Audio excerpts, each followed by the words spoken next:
गावाच्या टोकाला एक जुनं पण प्रेमाने उभं असलेलं घर होतं. त्या घराच्या अंगणात एक तुळशी वृंदावन, बाजूला आंब्याचं झाड आणि दरवाजाजवळच रोज सकाळी रांगोळी काढणारी एक वृद्ध स्त्री कमळा. ती नावाला जरी वृद्ध असली तरी तिच्या डोळ्यात अजूनही आयुष्यभराच्या संघर्षाचे तेज होते. तिने पतीला खूप आधी गमावलं होतं. नवरा गेला पण संसार थांबला नाही.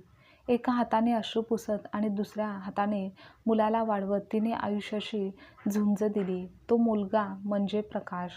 तो तिचं सर्वस्व होता. त्याच्यासाठी तिने स्वतःचं तारुण्य गहाण ठेवलं होतं. शेतात मजुरी, घरात लोकांची भांडी, शिवणकाम, उपाशीपोटी झोप हे सगळं तिने केलं. पण मुलाच्या ताटात भाकरी कधीच कमी पडू दिली नाही. प्रकाश हुशार होता. आईच्या कष्टाची त्याला जाणीव होती. म्हणूनच तो अभ्यास करून शहरात नोकरीला लागला.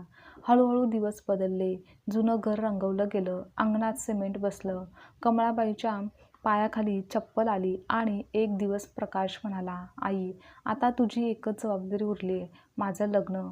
आई हसली. ती म्हणाली, "माझ्या लेकराला जी आवडेल तीच माझी सून असेल." त्यानंतरच्याच काही महिन्यांनी प्रकाशचं लग्न झालं नैनाशी. ती शहरात वाढलेली, देखणी, गोड बोलणारी आणि पहिल्या नजरेत कुणाचंही मन जिंकणारी होती. लग्नाच्या पहिल्याच दिवशी तिने कमळाबाईंचे पाय धरले आणि म्हणाली, "आई, आजपासून तुम्ही फक्त माझी सासू नाही तर माझी आई आहात." त्या एका वाक्याने कमळाबाईंच्या डोळ्यात पाणी आलं. देवा, त्या मनात म्हणाल्या, "माझ्या लेकराच्या संसाराला तुझे आशीर्वाद राहू देत." लग्नाचे पहिले काही महिने स्वप्नासारखेच गेले. नैना सकाळी उठून चहा करायची. सासूबाईंना विचारायची, "आई, तुम्हाला साखर कमी ना? मी वेगळा चहा ठेवते." प्रकाश ऑफिसला जाण्याआधी आईच्या कपाळावर हात ठेवून विचारायचा, "आई, औषध घेतलंस ना?" आणि रात्री तिघे मिळून जेवायचे. हसणं, बोलणं, छोट्या छोट्या गोष्टी. घर खरंच घरासारखं वाटत होतं. पण प्रत्येक घरातल्या शांततेत कधीकधी एक न ऐकू येणारा आवाज लपलेला असतो, जो सगळं काही बदलून टाकतो. नयनाच्या मनात एक गोष्ट सुरुवातीपासूनच टोचत होती. ती म्हणजे प्रकाशचं आईवरचं अतोनात प्रेम. कारण तिला वाटायचं की लग्न झाले माझ्याशी, पण अजूनही या घरात पहिली जागा आईचीच. मग मी कोण? म्हणूनच हळूहळू तिचं हसू कमी झालं. तिचा स्वर बदलला. तिच्या बोलण्यात गोडवा राहिला, पण हेतू कडू झाला होता. एक दिवस सकाळी कमळाबाईंच्या हातून चुकून दुधाचं भांडं सांडलं तेव्हा नैना किचनमध्ये आली. चेहऱ्यावर काळजी, पण तिच्या डोळ्यात राग होता. "अहो आई, सांभाळून ना. किती महाग झाले सगळं. तुम्हाला काम जमत नसेल तर मला सांगा ना. सगळं पुन्हा मला करावं लागतं." कमळाबाई हलक्या आवाजात म्हणाल्या, "माफ कर गं." हात थरथरला. "हो का? हात थरथरतोय तर बसून राहा ना. प्रत्येक गोष्ट करायलाच हवी का?" आता त्या शब्दांनी कमळाबाईंचं मन दुखावलं गेलं, पण त्यांनी काहीच उत्तर दिलं नाही. तेवढ्यात प्रकाश आला. नैना मग लगेच स्वर बदलून म्हणाली, "काही नाही प्रकाश. आईकडून दूध सांडलं. मी म्हणत होते त्यांना, आईंना काम करू नका म्हणून. त्या थकतात ना." प्रकाश म्हणाला, "हो आई, आता आराम कर." कमळाबाईंनी प्रकाशकडे पाहिलं. त्याला खरं सांगावंसं वाटलं, पण मुलाच्या चेहऱ्यावर संसाराचं सुख पाहून त्या गप्प राहिल्या. काही दिवसांनी नैनाने घराची पद्धत बदलायला सुरुवात केली. "आई, तुम्ही आता हॉलमध्ये झोपा. आमच्या रूमजवळ तुम्ही खोकता त्यामुळे प्रकाशची झोपमोड होते." कमळाबाईंना जरा धक्काच बसला, कारण ती छोटी रूम त्यांच्याच नवऱ्याने उभी केली होती. त्यात त्यांचे संसाराचे फोटो, देवघर, जुन्या आठवणी होत्या. पण त्या फक्त म्हणाल्या, "ठीक आहे गं." तर तिकडे नैनाने प्रकाशला सांगितलं की आईला हॉलमध्ये हवा लागते, त्यांना तिथे बरे वाटतं. मग प्रकाशने मान डोलावली. त्या रात्री कमळाबाई हॉलमध्ये पडल्या होत्या. छताकडे बघत बघत त्यांना आठवलं की हेच घर मी माझ्या लेकरासाठी बांधलं. आज त्यात माझीच जागा कमी पडते. असंच हळूहळू नैनाचं खरं रूप बाहेर येऊ लागलं. प्रकाश ऑफिसला गेला की ती पूर्ण बदलायची. "आई, आधी भांडी घासा. आई, कपडे घडी करा. आई, अंगण झाडा. आई, तुमच्या वयाचा बहाणा करू नका." गावातल्या बायका 70ल्या शेतात काम करतात. कमळाबाईंचे गुडघे दुखायचे, कंबर वाकलेली होती, पण त्यांनी तोंड उघडलं नाही. एक दिवस दुपारी त्यांनी विचारलं, "नैना, मला भूक लागली आहे गं. थोडं जेवण वाढशील?" तिने थंडपणे उत्तर दिलं, "आधी काम पूर्ण करा. सगळं करूनच मग खायचं. माझ्या घरीही असंच चालतं." तरीही कमळाबाई गप्प होत्या. संध्याकाळी जेव्हा त्यांनी ताट उघडलं तेव्हा त्यात उरलेली शिळी भाजी, कोरडी भाकरी आणि थंड भात होता. नैनाने तेव्हा स्पष्ट सांगितलं, की ताजं जेवण आम्ही खाल्लं आहे आणि तसंही तुम्हाला चालतं ना शिळं जेवण? तुम्हीच म्हणता ना आमच्या काळात असंच असायचं. त्या रात्री कमळाबाईंनी भाकरीचा घास घेतला, पण घास घशात अडकला. भूक होती, पण अपमान मोठा होता. नैनाची सगळ्यात मोठी ताकद काय होती, तर ती म्हणजे प्रकाशचा तिच्यावर असलेला आंधळा विश्वास. कारण ती त्याच्यासमोर इतकी प्रेमळ, इतकी समंजस वागायची की त्याला तिच्यावर शंका येणे अशक्यच होतं. एकदा त्यांनी पाहिलं की आई एकटी बसून रडत होती, तेव्हा तो धावत गेला. "आई, काय झालं?" कमळाबाई काही बोलणार इतक्यात नैना पाणी घेऊन आली. "अरे, मीच रडवलं त्यांना." प्रकाश घाबरला. "का?" ती खोटं हसली आणि म्हणाली, "मी त्यांना म्हटलं, आई तुम्ही काम करू नका, आराम करा. तेव्हा त्या म्हणाल्या, मी आता माझं ओझं झालं आहे का?" आणि भावूक झाल्या. प्रकाशने आईचा हात धरला. "आई, तू असं का विचार करत आहेस? नैना तुला किती जपते." कमळाबाईंच्या डोळ्यात अश्रू उघळले, पण त्या म्हणाल्या फक्त, "हो बाळा, ती खूप जपते." त्या दिवशी त्यांनी पहिल्यांदा स्वतःला खोटं बोलताना पाहिलं. कमळाबाई अनेकदा विचार करायच्या, प्रकाशला खरं सांगावं का? पण लगेच दुसरा विचार यायचा, नवीन संसार आहे. जर माझ्यामुळे भांडण झालं तर मुलगा काय करेल? मुलगा अडचणीत सापडला तर? म्हणून त्या स्वतःला समजवायच्या, मी सहन करेन, पण माझ्या लेकराचा संसार मोडू नये. खरं तर हीच प्रत्येक आईची शोकांतिका असते. ती स्वतः जळते, पण लेकराच्या घराला दूरही लागू देत नाही. हिवाळ्याचे दिवस होते, थंडी वाढली होती. त्या दरम्यान कमळाबाईंना ताप आला. अंग त्यांचं कापत होतं. त्या हळू आवाजात म्हणाल्या, "नैना, मला जरा डॉक्टरांकडे नेशील का गं?" ती मोबाईल स्क्रोल करत म्हणाली, "इतकं काही नाही, थोडा ताप आलाय, गावठी काढा घेऊन झोपा." "अगं, पण अंगही खूप दुखतंय." "मग मी काही डॉक्टर नाही आणि आणि प्रकाशला फोन करू नका, त्याला ऑफिसमध्ये टेन्शन नको." कमळाबाई अंथरुणावर पडल्या. दिवसभर ताप त्यांचा काही उतरलाच नाही. प्रकाश रात्री घरी आला तेव्हा नैनाने आधीच तयारी केली होती. "आज आई काही खात नाहीत." "मी किती समजावलं, पण हट्टच करतात." प्रकाश आईजवळ बसला. "आई, तू डॉक्टरांकडे जायचं का नाही म्हणतेस?" कमळाबाई थक्क झाल्या, कारण नैना तर उलट तिने सांगितलेलं होतं. त्या मुलाकडे पाहत राहिल्या. "आई, नको बाळा, आता बरं आहे." आणि त्यांनी पुन्हा सत्य गिळलं. प्रकाशच्या घराच्या शेजारी एक छोटी शेती आणि गावाकडचे 2 एकर वडिलोपार्जित जमीन, हे सगळं कमळाबाईंच्या नावावर होतं. हे जेव्हापासून नैनाला समजलं तेव्हा तिच्या मनात मात्र दुसरेच गणित चालू झालं. एक दिवस ती गोडपणे म्हणाली, "आई, तुम्ही प्रकाशच्या नावावर सगळं करून टाका ना. उद्या काही झालं तर कागदपत्रांची अडचण नको." कमळाबाईंनी शांतपणे विचारलं, "प्रकाशच्या नावावर की तुमच्या दोघांच्या?" ती थोडी चपापली. "अहो, दोघांचंच म्हणायचं होतं." कमळाबाई अनुभवी होत्या. त्यांना नैनाच्या नजरेतील लोभ दिसला. "मी जिवंत आहे तोपर्यंत काही घाई नाही," असं त्यांनी स्पष्टपणे सांगून टाकलं. त्या दिवसापासून नैनाचा राग उघड झाला. एक दिवस प्रकाश ऑफिसच्या टूरला 2-3 दिवसांसाठी बाहेर गेला होता आणि घरात फक्त नैना आणि कमळाबाई होत्या. त्या दिवशी सकाळपासून नैनाचा चेहरा तुटक होता. "आई, कपाटातले दागिने कुठे आहेत?" "कोणते?" "लग्नात तुम्ही घातलेले 2 बांगड्या आणि सोन्याची चेन." "त्या देवघराच्या पेटीत आहेत." नैना मग धावत गेली. पेटी उघडली. दागिने तिथेच होते. ते परत आली. "मग काल कुणी हात लावला होता?" "मी नाही गं." "खोटं बोलू नका. तुमच्याशिवाय इथे कोण आहे?" कमळाबाई घाबरल्या. "मी खरंच नाही हात लावला." नैनाने जोरात त्यांचा हात पकडला. "माझ्या घरात चोरी आणि वर नाटक?" "अगं सोड, खूप दुखतंय." पण नैनाचा राग भडकला. तिने त्यांना ढकललं आणि कमळाबाई मागे पडल्या. त्यांच्या कपाळाला टेबलाचा कोपरा लागला आणि रक्त आलं. क्षणभर नैना घाबरली, पण लगेच म्हणाली, "उठा आणि जर प्रकाशला काही सांगितलंत ना, तर मी सांगीन तुम्हीच मला मारायला आलात." कमळाबाई रक्त पुसत बसल्या. त्या दिवशी त्यांनी पहिल्यांदाच देवाला विचारलं की देवा, मी कोणतं पाप केलं होतं? 2 दिवसांनी प्रकाश परत आला तेव्हा त्याने आईच्या कपाळावर जखम पाहिली. "आई, हे काय झालं?" नैना लगेच रडू लागली. "प्रकाश, मी सांगू का? मला वाईट वाटतंय, पण आज आईंचं संतुलन बिघडलंय बहुतेक." "काय?" "त्या माझ्यावर चिडल्या. म्हणाल्या मी घरावर कब्जा करते." मग स्वतःच रागात टेबलाला धडकल्या. "मी किती सांभाळलं." ते ऐकून प्रकाश हादरला. त्याने आईकडे पाहिलं. "आई, असं कसं झालं?" कमळाबाईंच्या ओठावर सत्य आलं, पण समोर नैनाचं खोटं रडणं, वागणं आणि मुलाच्या डोळ्यात गोंधळ. मग त्या म्हणाल्या, "हो, माझाच तोल गेला." प्रकाश चिडला. "आई, तू स्वतःला इतकं का त्रास करून घेतेस? नैना तुला किती सांभाळते ना." नैनाचं नैनाने प्रकाशच्या खांद्यावर डोकं ठेवलं आणि कमळाबाईंनी आपल्या जखमेपेक्षा खोल जखम मनात घेतली. कमळाबाईंच्या घरासमोर राहायची मालती काकू. त्या वयाने मोठ्या पण मनाने अजूनही खंबीर होत्या. त्या रोज काही ना काही पाहायच्या की नैना प्रकाशसमोर कशी बदलते आणि त्यांच्या मागे कशी विष ओकत असते. हे त्यांच्या लक्षात आलं होतं. एक दिवस त्यांनी कमळाबाईंना विचारलं, "कमळा, काय चाललंय? तुझा चेहरा सगळं सांगतो." "काही नाही गं." मालती काकूनी त्यांचा हात धरला.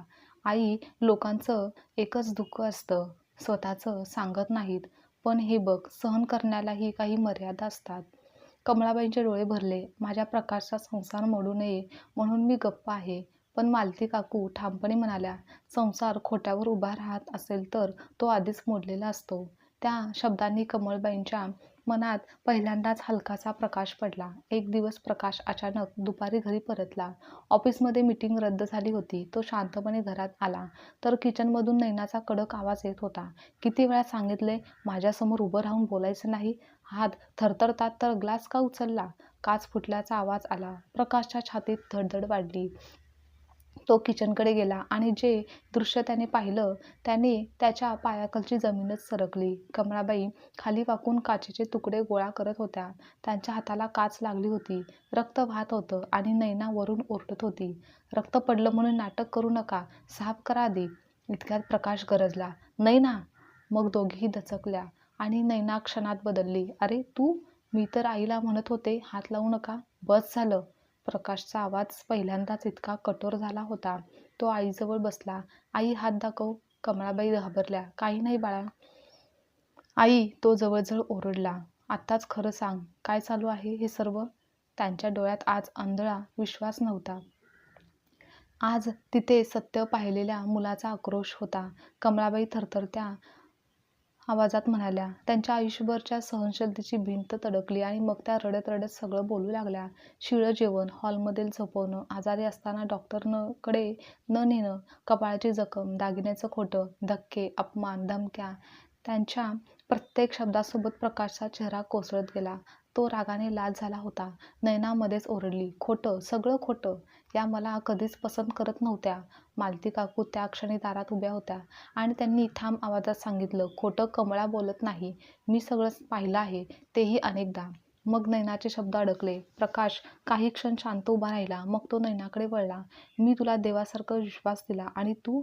नैना रडत म्हणाली, "प्रकाश माझं ऐक." "नाही, आता तू ऐक." त्याचा आवाज तुटत होता. "ज्या आईने स्वतः उपाशी राहून मला वाढवलं, जिच्या हातावरच्या घट्ट्यांवर माझं भविष्य उभं राहिलं, त्या आईला तू या घरात नोकरासारखं वागवलंस." नैना चिडून म्हणाली, "तुमची आईच समस्या आहे. तुमच्या आयुष्यात त्यांचं जास्त स्थान आहे." प्रकाशने तिचं वाक्य थांबवलं. "हो, आहे. कारण आईचं स्थान कोणी घेत नाही." ते ऐकताच नैना आता अधिक आक्रमक झाली. "मग राहा तुमच्या आईसोबत. मी नाही राहणार या घरात." प्रकाश शांतपणे म्हणाला, "जाण्याचा निर्णय तू आज घेत नाहीयेस, तर तो मीच घेतोय." नैना थबकली. "आजपासून तू या घरात राहणार नाहीस." ते ऐकून कमळाबाई घाबरून उठल्या. "नको बाळा, घर मोडू नको. रागात निर्णय घेऊ नकोस." प्रकाश आईकडे पाहत म्हणाला, "आई, घर आधीच मोडलं होतं. फक्त मला दिसत नव्हतं." "पण लोक काय म्हणतील?" "लोकांनी तुझ्या जखमा पाहिल्या नाहीत आई, पण मला आज दिसल्या आहेत." कमळाबाईंचे अश्रू थांबत नव्हते. प्रकाश त्यांच्या पायाशी बसून म्हणाला, "मला माफ कर आई. मी तुझा मुलगा असून देखील तुला ओळखू शकलो नाही. मी तुझ्या डोळ्यातील दुःख वाचलं नाही. मी नवरा म्हणून चांगला ठरलो असेल कदाचित, पण मुलगा म्हणून हरलो." कमळाबाईंनी त्याचा चेहरा हातात घेतला. "नको रे, असं नको म्हणूस. चूक तुझी नाही." आईच गप्प राहिली. प्रकाश रडत म्हणाला, "तुझी शांतता माझी शिक्षा बनली आई." नैनाला वाटलं होतं की प्रकाश तिला कधीच सोडणार नाही, पण आज त्याच्या डोळ्यात निर्णय होता. ती अचानक मवाळ झाली. "प्रकाश, मी चूक केली, पण एवढ्यासाठी घर मोडायचं कशाला? मी बदलते." प्रकाशचा स्वर शांत पण थोडा थंड होता. "चूक एकदा होते. तू जे केलंस ते सवय होती आणि सवयीमागे हेतू होता. मी फक्त मला वाटायचं तुमच्या आयुष्यात मी दुसऱ्या क्रमांकावर आहे म्हणून तू माझ्या आईला नरक यातना दिल्यास." प्रेम मागून मिळतं आणि हिसकावूनही मिळत नाही. त्या रात्री नैना तिच्या माहेरी गेली आणि काही दिवसांनी प्रकाशने शांतपणे निर्णय घेतला. नैनाला वेगळं राहण्याची नोटीस पाठवली, समुपदेशनाची संधी दिली. पण नैनाच्या बोलण्यात अजूनही पश्चातापापेक्षा मालमत्तेचा विषय जास्त होता. घरात माझाही हक्क आहे. तेव्हा प्रकाशला सगळं स्पष्ट झालं. त्याने कायदेशीर सल्ला घेतला, कारण घर आणि जमीन आईच्या नावावर होती. नैनाचं खरं लक्ष काय होतं हे उघड होत गेलं. कमळाबाई मात्र म्हणाल्या, तिला जे काही आहे ते देऊन टाक, पण शांततेत जाऊ दे. प्रकाश म्हणाला, आई, तुझ्या आयुष्याची किंमत कुठल्याही कागदावर मोजता येत नाही. त्यानंतर प्रकाशने आईसाठी घर बदललं नाही, घराचं वातावरण बदललं. हॉलमधला त्यांचा गादीचा कोपरा हटवला, त्यांची जुनी खोली पुन्हा सजवली, भिंतीवर बाबांचा फोटो लावला, देवघर पुन्हा तिथेच ठेवलं. आई, तुझी जागा इथेच आहे, जिथे ती नेहमी होती. कमळाबाई खोलीत शिरल्या आणि भिंतीला हात लावून रडू लागल्या. मला वाटलं होतं, माझी खोली माझ्याच आयुष्यात परकी झाली आहे. प्रकाशने त्यांच्या खांद्यावर हात ठेवला. आता काहीही परकं होऊ देणार नाही. त्यानंतर त्याने स्वयंपाकासाठी मावशी ठेवली. आईला नियमित डॉक्टरांकडे तो नेऊ लागला. औषध वेळेवर, जेवण, सकाळी फिरणं. हळूहळू कमळाबाईंच्या चेहऱ्यावर पुन्हा माणुसकीचं ऊन दिसू लागलं. त्यानंतरच्या काही दिवसांनी एके संध्याकाळी त्या म्हणाल्या, प्रकाश, नैनाला अजून एक संधी द्यावी का? तो थोडा शांत झाला. आई, तू अजूनही तिच्यासाठी विचार करतेस? अरे, आईचं मन आहे. राग धरायला शिकलेच नाही, पण मी तुला पुन्हा त्या नरकात ढकलणार नाही. मी नाही म्हणत तिला परत आण, पण मनात द्वेष ठेवू नकोस. द्वेष माणसाला आतून खातो. प्रकाश आईकडे बघत राहिला. त्याला जाणवलं की ज्या स्त्रीला एवढा अपमान सहन करावा लागला, तीच अजूनही माफ करण्याची भाषा बोलतेय. आणि हीच आई असते. काही महिन्यांनी प्रकाशने अधिकृतपणे विभक्त होण्याचा निर्णय घेतला. नैनाने तिच्या स्वभावानुसार वाद घातले, आरोप केले, भावनिक खेळ खेळले. पण जेव्हा सत्य एकदा उघड पडतं, तेव्हा खोटं कितीही रंगवलं तरी टिकत नाही. तसंच झालं. मालती काकूंनी साक्ष दिली. डॉक्टरांच्या रिपोर्टमध्ये जुन्या जखमांचे पुरावे होते. घरातील एका कोपऱ्यात प्रकाशने लावलेला जुना CCTV कॅमेरा, जो त्याला आठवतही नव्हता, त्यात 2 घटना रेकॉर्ड झालेल्या होत्या. आणि सगळं स्पष्ट झालं. त्यानंतर दोघांचा घटस्फोट मंजूर झाला. नैना गेली. घरात पुन्हा शांतता आली. पण ही शांतता यावेळी भीतीची नव्हती. ती होती जखमानंतरच्या बरे होण्याची. एक दिवस पावसाळ्याच्या संध्याकाळी होती. आकाश भरून आलं होतं. कमळबाई अंगणात तुळशीला दिवा लावत होत्या. प्रकाश ऑफिसमधून आला. त्याने पाहिलं की आईच्या हातात थरथर होती, पण चेहऱ्यावर शांत समाधान होतं. तो मागून जाऊन म्हणाला, आई, तू मला माफ केलंस ना? कमळाबाई वळल्या. अरे, पण कशासाठी? आई, तू नरक सहन करत होतीस आणि मी पाहू शकलो नाही. त्या त्याच्या जवळ आल्या. त्याच्या डोक्यावर हात ठेवला. बाळा, आईला तिच्या लेकराकडून न्याय नको असतो, फक्त प्रेम हवं असतं. तू उशिरा का होईना पण माझा हात धरलास ना, बस तेवढंच पुरेसं आहे. त्यांच्या डोळ्यात अश्रू दाटले. तो त्यांच्या मांडीवर डोकं ठेवून बसला, जसा लहानपणी बसायचा. आणि पहिल्यांदाच एक मोठा झालेला मुलगा पुन्हा लहान झाला होता. कमळाबाई त्याच्या केसातून हात फिरवत होत्या. बाहेर पाऊस कोसळत होता. आत मात्र वर्षानुवर्ष दाबलेले दुःख, अश्रू शांतपणे वाहत होते. त्या हलक्या आवाजात म्हणाल्या, मी नरक सहन केला रे, पण माझ्या लेकराचा संसार वाचावा म्हणून. मला वाटलं होतं, जर मी बोलले तर तू तुटशील. तो रडत म्हणाला, नाही आई, तू गप्प राहिलीस म्हणूनच मी जास्त तुटलो. दोघेही बराच वेळ काहीच बोलले नाहीत. त्या शांततेत खूप काही होतं. पश्चाताप, माफी, प्रेम आणि नव्याने सुरू होणारं आयुष्य. त्यानंतर मात्र गावात अनेक लोक गोष्टी बोलत होते. सून गेली, घर टिकवलं नाही, आईमुळे संसार मोडला. पण प्रकाश आता शांत होता. एकदा कुणीतरी त्याला थेट विचारलं, तुझ्या बायकोवर विश्वास ठेवला होतास ना? प्रकाशने हसून उत्तर दिलं, हो, ठेवला होता. पण माझ्या आईच्या अश्रूंवर संशय घेतला. ती माझी सर्वात मोठी चूक होती. त्या दिवसानंतर तो जिथे जाई तिथे एक गोष्ट नक्की सांगायचा की आई कधीच सहज रडत नाही. ती बोलत नसेल तरी तिच्या शांततेत एक आक्रोश दडलेला असू शकतो. आणि नवऱ्याने बायकोवर विश्वास ठेवावा, पण आईच्या डोळ्यातील वेदना कधीच दुर्लक्षित करू नयेत. कमळाबाई आता वृद्ध होत्या, पण त्यांच्या चेहऱ्यावर पुन्हा शांत तेज आलं होतं. प्रकाश रोज सकाळी त्यांच्या हातचा चहा प्यायचा आणि त्या हसत म्हणायच्या, साखर कमी ना? प्रकाश मुद्दाम म्हणायचा, तुझ्या हातातील गोडी पुरेशी आहे आई. कमळाबाई हसायच्या, डोळ्यात पाणी आणून, कारण आयुष्याने त्यांना खूप काही हिरावून घेतलं होतं, पण शेवटी एक गोष्ट परत दिली होती, मुलाचा विश्वास.